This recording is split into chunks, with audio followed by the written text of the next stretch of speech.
Hi everyone, I am mustering all of my strength to get this out to you this week. Grad school and teaching is really kicking my butt. I have nearly no free time to do anything besides write and prep, which has been the reason why the stream hasn't been on lately, so I'm sorry about that. I should be able to get my handle on things in the next week, 2 weeks or so, and then hopefully we can start streaming again. But for now, we're just doing our best to get this out. Despite our lack of preparation, it was a really good week this week, so let's jump right in and look at the pool. The cards that we thought were going to be relevant this week were... We knew Brent was playing the heck out of this. TG Rush Rhino, Xian's Advisor, Serene Psychic Witch, but we did not know exactly what this card did. TG Warwolf, Elder of the Six Samurai, Hushed Psychic Cleric, Ninishi, but not for us, TG Striker, Dual Wield, EM1, and DX2. We were tunnel visioned on what we really wanted to get out of this pack, so there was some stuff that we did not realize. We were aware that this could get the Cleric, and you could do Cleric stuff, but we just didn't, we didn't realize that this was just Pandaborg the Second. And because we didn't see all of the remove from play Psychic viability, we missed Esper Girl. So here's the deck.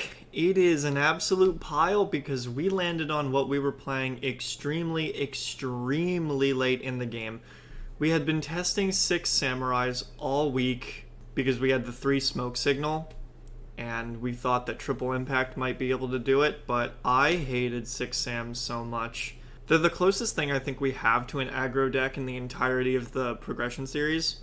But if your opponent turns the corner, you just lose because all of your dudes are small and they're so easy. You have no protection. They don't float. You just die.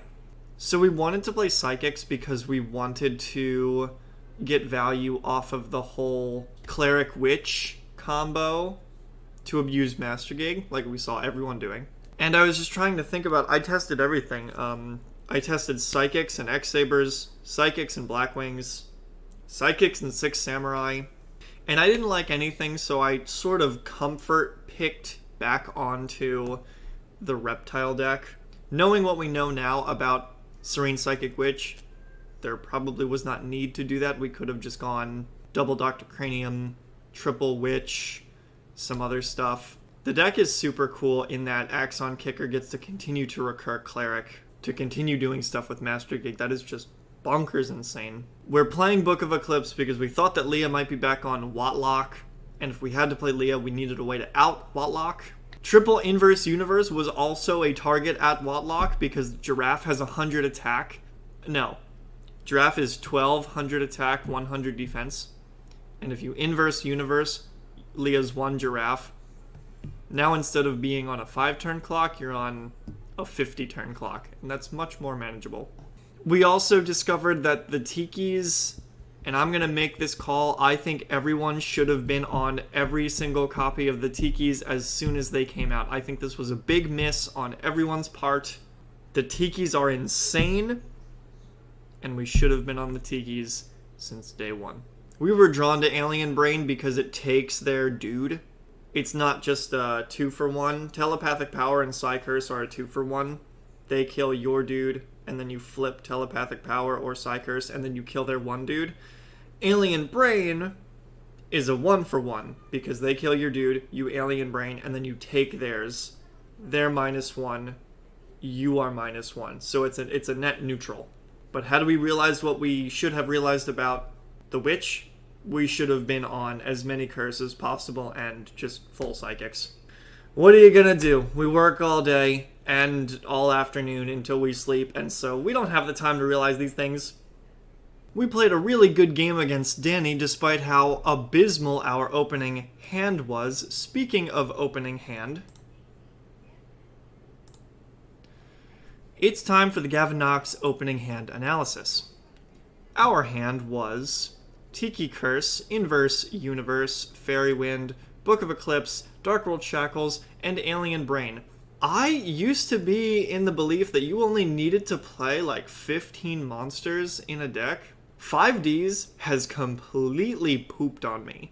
Just absolutely dumpstered on me specifically. I played 21 monsters in this deck, and it's like any time that I play any less than 23 monsters, my opening hand is like this.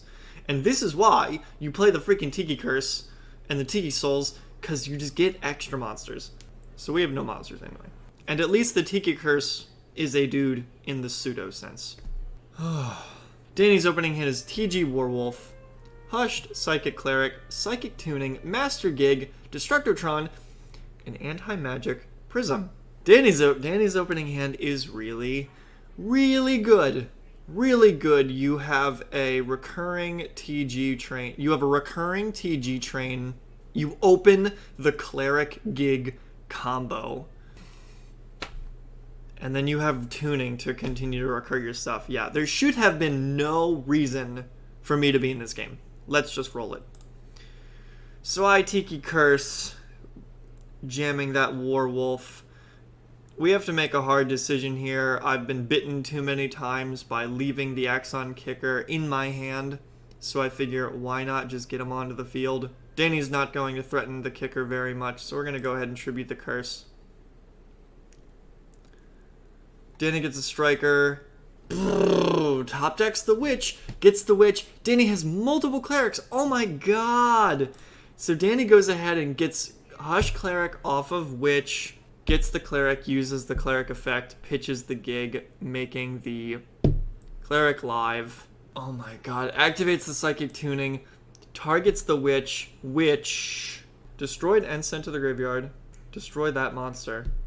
And then Witch would proc. My god, Witch would... Yeah, so I have to Fairy Wind in response to the activation of Tuning, because if I want to burn Danny, the Witch comes out, Resolution, Fairy Wind, destroys Psychic Tuning destroys Witch, and while Danny burns, they get to proc the Witch once again. Extremely annoying. So we get to jam that out. We get Noshalon, finally another dude we can summon. We're top decking Master Gigs and having nothing to do with them. Everything in Danny's deck floats. He goes Dr. Cranium into Kicker. Kicker tribute over a Cleric. Cleric props, summons Master Gig. Master Gig is going to pop our board. Danny's going to get in with Kicker. No. Danny Kickers. Oh yeah, Danny goes Kicker first. I have nothing to do about that. I just have to take a face full of damage. I draw a Tiki Soul, and then I think, alright, the only way I'm getting out of this is Dark World Shackles into this. We have to hope that Danny goes in with Master Gig. We summon the Tiki Soul, and then make an Inverse Universe play. Danny outs the Dark World Shackles with a Black Winged Dragon. Goes in with Master Gig first. We get the Soul. Danny takes the bait. We Inverse Universe. That destroys. We're looking pretty good now because Tiki Soul is able to get over this Black Winged Dragon. We're continuing to draw Oshalon, which is great for our alien brain. Suddenly things are looking up. But Danny's had that Hush Psychic Cleric that's been in his hand since turn 1. Top decks a Master Gig. Gonna go ahead and pitch that Banish Master Gig. We're going to go ahead and think, oh my god, if Danny Synchro summons using Hush Psychic Cleric on the next turn, we have to stare down a Synchro and Master Gig. We're not going to be able to deal with that. We have to make a play to out the Master Gig now. So, very much in pain, we tribute off our dudes for Master Gig. We attack into the Hushed, beat it up. Hushed summons the Gig. We use Gig effect in main phase 2 to pop that. Oh, Danny goes Gale. And in hindsight, really what I should have done is, I'm at 700. Danny would have been at 4. I think, you know what? I want to have my full power Gig out. Maybe I can just ride the Gig to victory. Especially if I top deck a monster, I just win. Because I go flip Master Gig, pop the Gale, summon the dude, get in for game. Is the line that I'm going for. Danny has the perfect out to Book of Eclipse, Magic Prism, pops my Gig. Ignore that. I'm not dead. The game continues. My top deck is a Tiki Soul. That cannot beat up the Gale. That's going to be a Synchro for Dark Strike Fighter, and then I just die. Oh, Oh man. So if I would have, let's do some theorizing. If I had inverse universe on the Gale, let me think. I inverse universe on the Gale. Gig goes to 700, 1300. I throw Gig in defense. I top deck Tiki Soul. This inverse universe has been used. I set the Tiki Soul. Danny has no board. Esper Girl, Selection, Gale. No, Gale's dead. And Destructotron. So Destructotron, Esper Girl, the Selection Kicker. I guess he sets the Esper Girl, holds the Destructotron in hand. And phase we go Tiki Soul. But we don't see what's in the rest of our deck. So those top decks would have mattered if we would have made that inverse universe line. Oh, we would have had Master Gig on the field. And then maybe we could have won. That's such a hard call. Destructodron would have still been in hand, so if we would have gigged again and gone down to 150, he could have just summoned Destructotron and beat us up for game. But it would have kept going. Man, it was a good game, despite that. It's all good. We played to our outs, tried to win. And Danny had a really good deck. Speaking of Danny having a really good deck, let's look at what everyone else played. Leah is certainly based for trying to make this work, because who boy could I not. Everyone on the conga line of TGs, even though Leah also only pulled one rush and one striker. That's the ratio that I pulled. Maybe it would have been correct to be on them. I don't know. Maybe it would have been better than the reptiles. I don't know. Joe's deck is good and annoying. Wow, 3 Dr. Cranium. Return of the Psychics. There's the conga line of TGs, Joe pulling 2 striker. The only things that I'm not pilled on in Joe's deck are Double Cyclone, Changing Destiny. Wow, tuning for Quick Draw. Oh my god, Quick Draw for Junk Destroyer. Holy crud. I like the 1 Master Gig. I think that's correct, because you have a bunch of ways to search it. Yeah. Joe's deck good. Look at all these boys I've got pilled on Psychics. Danny's deck is just the clean version of Joe's deck. God, everyone on those TGs, even though you only pull 1 Rush Rhino. This is the fabled week. Gavin plays the worst deck out of everyone, save maybe Leah. But at least Leah had a whole plan going with hers.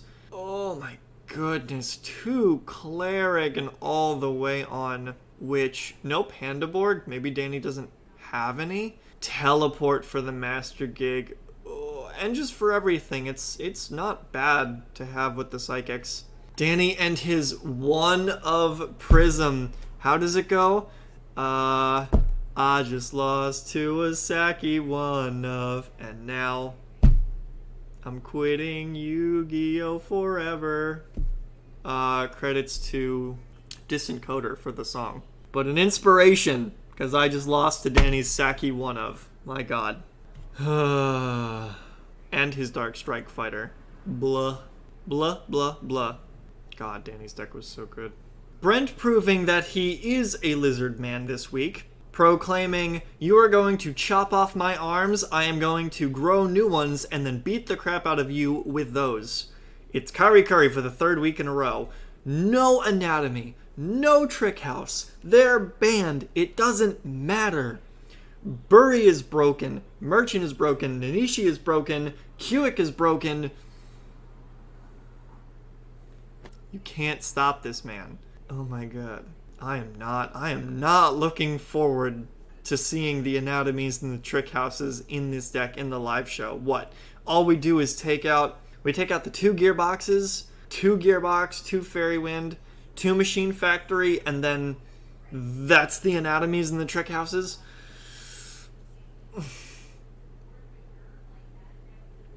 I'm scared. I'm very scared. I'm really scared. And here we are. This is the 5D's ban list in full, and those are the standings. We are done. We are done with the weeks, and we are going into the live show. In first, we have Joe at 12 points. Is this going to be the first season that MBT gets to win of his own show? Second place, right on the tail, is Leah at 11 points. Brent and I are both at a tie for third place with 9 points. And then Danny is at 7 points, just in last place. Not an extremely wide split between everyone. The live show is almost anyone's game. The rounds for the live show matter more than ever. The stakes are extremely high. If we go 4-0 in the live show, that puts us at 13 points.